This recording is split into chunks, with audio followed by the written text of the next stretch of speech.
Oi, pessoal, eu sou a professora Simone e no PAC 7, unidade 1, a gente vai estudar uma informação um tanto diferente na matéria de ensino religioso. É uma reflexão. O erro é também fonte de aprendizado. Bem, a palavra erro, ela tem uma definição no dicionário e vem do latim errare, que significa ir perder-se, andar sem destino, cometer alguma inadequação. E por significado, entendamos que erro é o ato de errar, é o desvio do bom caminho, é o engano, é o desacerto, é a incorreção e dentro da religião conceituado às vezes, muitas vezes como pecado.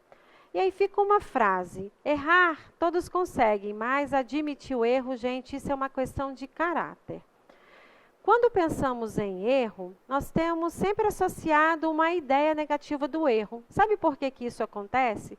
Porque desde pequeninos, nossas mães nos corrigem sobre alguns atos que a gente faz e às vezes não está correto. E isso fica gravado na nossa memória. Fazer isso é errado, fazer isso é errado, fazer isso é errado. Bem, nessa idade que vocês estão, vocês já começam a distinguir realmente se uma coisa é errada ou se uma coisa está correta. Pois bem, essa reflexão tem que ser diariamente em todos os seus atos. Errar é ruim? A gente tem que parar para pensar nisso. Será que alguns erros meus são ruins? Bem, se eu abrir a janela de um carro ou jogar um lixo pela janela, ou se eu jogar um lixo na sala de aula, com certeza isso é ruim.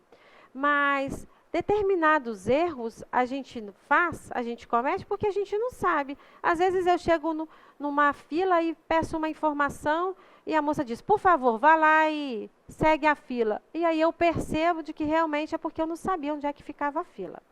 Bem, o erro, ele não é passível de correção. Essa é uma ideia negativa que muitas pessoas têm, de que é como se o erro fosse alguma coisa incrustada aí no seu DNA, fosse uma herança genética que você recebeu de sua família. Se seu pai joga lixo pela rua, você não tem que fazer isso não. Você já tem que ter consciência de que isso é um erro. O erro, ele tem uma característica muito ruim, que ele nos prende ao passado. Suponhamos que você vai fazer uma peneira aí para ser um jogador de futebol. E você não passou por essa peneira, né? Você cometeu um erro lá no momento, você foi bater uma falta e não fez o gol. Um exemplo. E todas as vezes que você for participar novamente de uma peneira, se você achar que todas as vezes você vai cometer o mesmo erro, a mesma falha, isso está te prendendo ao passado, isso te dá uma sensação de medo. Essa sensação também de errar, ela nos associa muito ao fracasso, a ideia de que você não é capaz, a ideia de que você não consegue. Isso é uma ideia negativa do erro. Mas o erro também tem algumas ideias positivas que elas estão associadas. Uma delas é como fonte de aprendizado. Existem algumas pessoas voltadas a estudar a psicologia, a pedagogia, a importância do errar, e elas comentam o seguinte, errar é próprio do ser humano, mas não é por isso que você vai ficar errando sempre. O erro, ele só é aprendizado quando você consegue identificar que o que você fez é um erro e você consegue fazer uma postura contrária a isso, ou seja, não errar mais, não fazer o mesmo ato sempre. O erro também ele promove o entendimento de quem você é, o entendimento do que você está fazendo e às vezes não está adequado com alguma postura na sua escola, no seu grupo familiar, na sua igreja. O erro promove o entendimento de que você e a outra pessoa não são iguais. E eu acho que a ideia positiva muito grande aí, muito importante do erro, é porque o erro te possibilita a superação. Já experimentou a sensação de ver que sempre você cometia o mesmo erro e num dado momento você não comete mais? Bem, essa sensação ela é positiva para o seu cérebro e às vezes vem até como uma resposta de um vermelhinho na bochecha aí, uma sensação de alegria. Eu vou usar aí uma comparação com uma frase de Shakespeare. Ele dizia assim, ser ou não ser, eis a questão.